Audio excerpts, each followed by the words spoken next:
Introduction. Le classicisme commence à se manifester dès 1634 avec la création de l'Académie française, mais qui va vraiment connaître son apogée dès 1660 jusqu'à 1715, durant le règne de Louis XIV.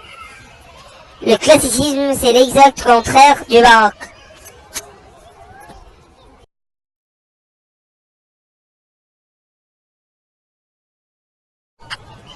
Qu'est-ce que le classicisme?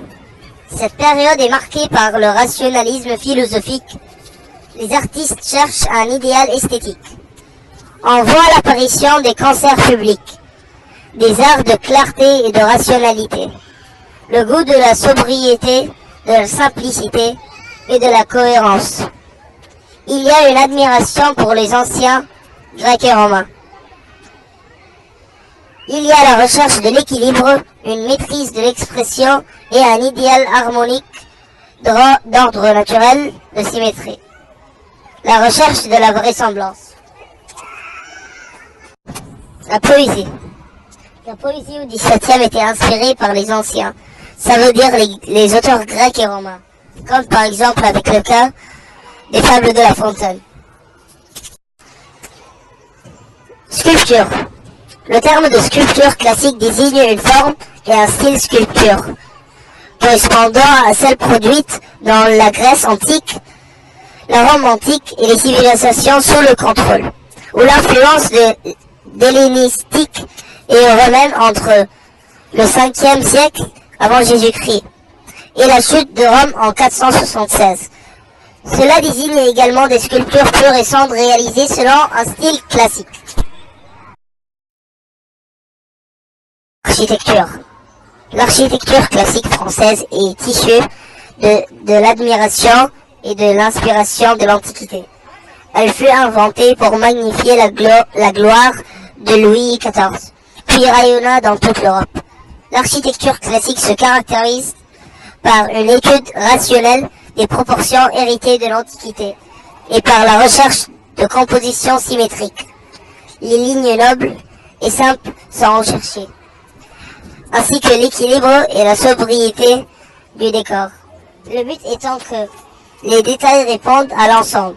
Elle représente un idéal ordre et de la raison. La peinture, Nicolas Poussin, 1584 à 1615, à partir de 1624. Ses œuvres s'inspirent de l'anthologie et de l'histoire romaine et chrétienne. Il inclut aussi une réflexion sur l'homme et la nature. Charles Lebrun, 1619 à 1690, il traduit en peinture des sentiments héroïques et dramatiques. Charles Lebrun, à 1621 à 1682, le paysage tient une place importante dans ses œuvres, soit il s'agit d'une caractéristique des sciences bibliques ou alors une science historique ou mythologique. Les personnages y tiennent en général toute une petite place, même située au premier plan. Il s'inspire de la réalité pour nourrir l'univers. Raphaël, ses œuvres inspirent de la mythologie gréco-latine. Et à la fin, le grand personnage Da Vinci, ses œuvres remarquables. La musique de la période classique.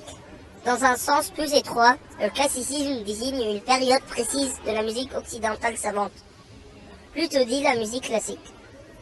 La deuxième moitié du XVIIIe siècle, on parle alors de la musique de la période classique.